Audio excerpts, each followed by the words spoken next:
আপনাকে সবাই বুঝবেও না। আপনার অনেক কথার ভুল ব্যাখ্যা করা হবে। আপনার প্রতিটা কথা কেউ খুঁটিয়ে দেখবেও না। আপনার অনেক কিছু ছেড়ে যাওয়া, অনেক ক্ষেত্রে গুটিয়ে যাওয়াকে ধরে নেওয়া হবে আপনার উদাসীনতা হিসেবে। কোথাও আপনাকে বলা হবে অহংকারী, কোথাও বলা হবে আপনি কিচ্ছু বোঝেন না। সবাইকে বোঝানোর দায় আপনি সর্বদা নিতে পারবেন না। মাঝে মাঝে নিজেকে ঠিক জেনেও চুপ থাকতে হবে। কারণ অন্যের ছেড়ে দেওয়া, অন্যের জন্য নিজেকে গুটিয়ে নেওয়া, এটা আপনি সবাইকে বোঝাতে পারবেন না। আসলে ভালোবাসা বিষয়টা বোঝানোর মতো নয় যে,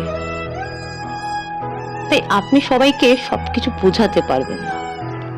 সবকিছু উজাড় করে দিয়েও না, সবকিছু ছেড়ে দিয়েও না।